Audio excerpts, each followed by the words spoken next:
My name's Noel, I'm a psychotherapist. Welcome to my YouTube channel. If you're watching this there, do subscribe. Or if you're watching this on my website, please do enter your details into the Contact Us page. And I'll send you these videos, these blogs on a regular basis without any effort on your part. They're designed to be helpful, so it'd be nice to get your feedback on them. You can do that underneath the video if you're watching on the channel, or underneath the blog if you're watching this on my website.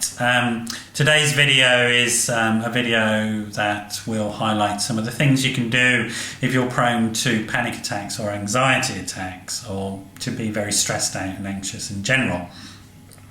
What are panic attacks and what are anxiety attacks? They can often feel very, very difficult. You can have a sort of sense that you're in the grip of something that's going to kill you. It can be a very, very scary experience, and your heart may race and pound, your thoughts will race. Some people get pains down one side, particularly left side, and are worried that they're going to have a heart attack and get themselves off to hospital. If you do have that type of panic attack, it is useful to go and seek medical advisors to make sure that you're not, and also as part of your sort of management strategies in general, just to reassure yourself. A&Es don't mind if you turn up and ask for help around this sort of stuff. Your breathing may be affected during, you may find it difficult to breathe during a panic attack, and you may have toxic thoughts about yourself. Those are some of the signs and symptoms that you're in the middle of a panic attack. You'll sweat quite a lot often, and just be generally quite paranoid and fearful about what's going on. Sometimes they come and go relatively quickly, but for some people that sense of panic and anxiety can stay around for quite a long time, and the after effects of an anxiety attack can sort of linger for quite some time with some people. So it slightly varies for everybody, but those are the types of symptoms and signs that you're looking out for, and they can be very, very debilitating, as you can imagine. Living in a very stressed out, sort of fearful place can lead to a very difficult life, a very curtailed life. Afraid of doing many things. So first of all is to recognise what it is that's going on. So know the signs and symptoms. Oh, this is a panic attack. So what is a panic attack? It's actually a stress response. It's a response to a perception of a threat. And it's a particular part of the brain called the amygdala is activated. And literally what the amygdala is doing is it's looking for the thing that's going to kill you. It senses these stress hormones in your body, adrenaline and cortisol, etc., and then goes, well, where is that thing? And he's looking, literally, that's part of what the racing thoughts are, is where is it that? No, is it that? No, is it that? No, is it that? No. If you can't find a specific threat, those racing thoughts tend to keep going and going and going. So understanding that it's a stress response, it's a threat mechanism response, getting some information about that. When I'm working with people who experience this, I have just a form which explains what the threat response is and shows which bits of the body are activated and why. So sweaty palms, adrenal glands, the racing thoughts, the breathing in preparation for fighting, the muscle tensing in preparation for what we call fight, flight, freeze, that type of thing. So that's what's going on. It's an extreme version of fight, flight, freeze, which may be triggered by specific events in adult life. It may be because you've gone through a really stressful period of life, or it may be because you had a very stressful childhood.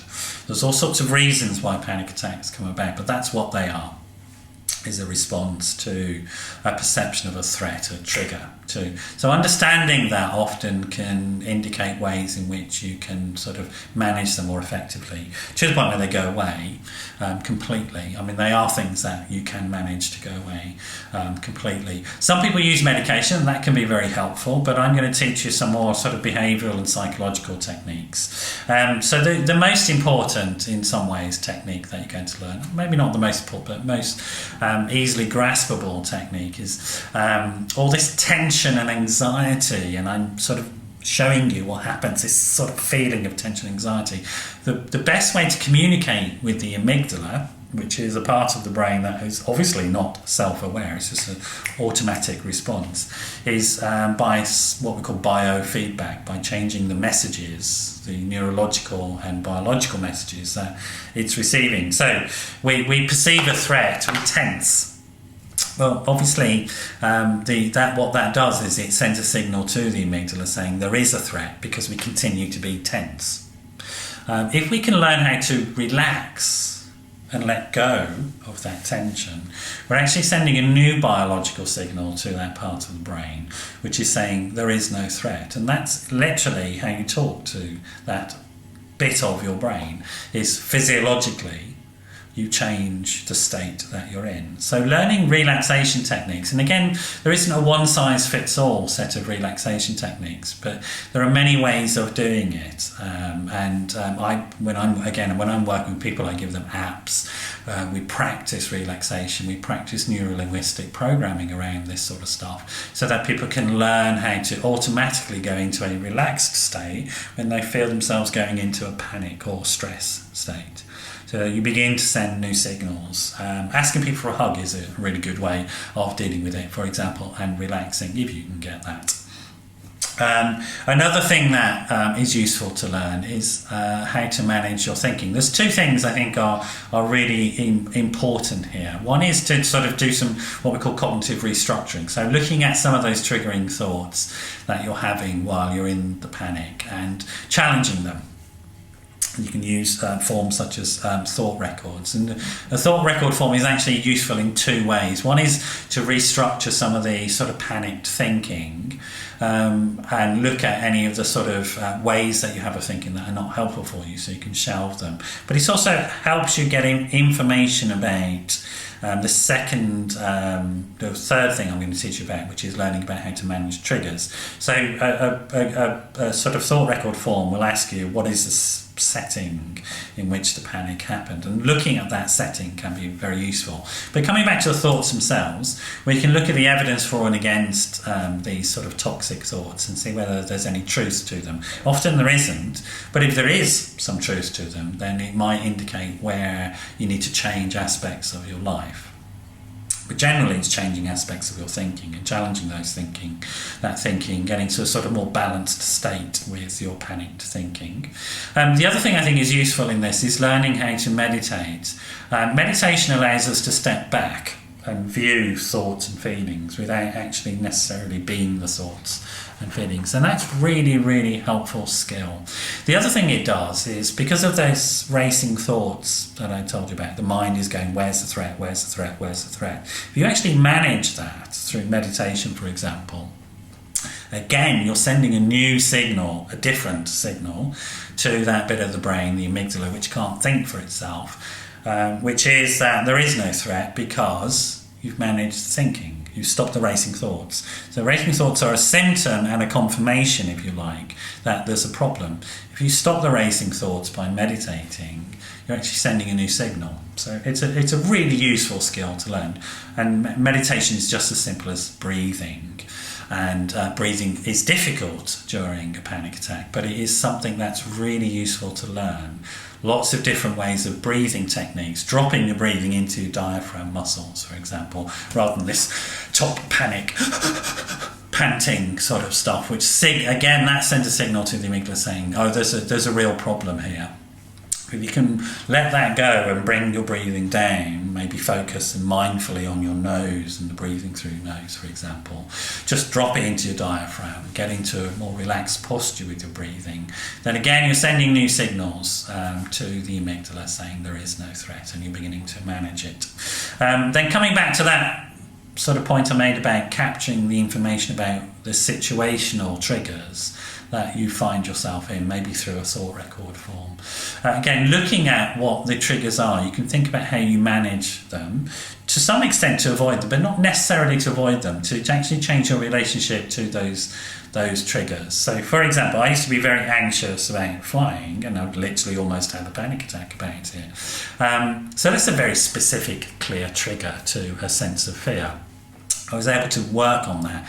I like to go places, so I need to fly. So I needed to work on my relationship to flying. And what worked for me was thinking, rather than I'm afraid, was thinking I'm excited. And that actually worked for me around my fear of flying. I did lots of all the other stuff that I've described, but I got to a point where I was able to tell myself, and actually now it does feel like fun to fly, from going from extremely anxious about it to actually quite enjoying it. And even the moments of takeoff and landing, which used to be particularly difficult, are now actually quite good fun. And that's possible around all of this stuff, it really is. And then thinking finally, thinking about your life in general.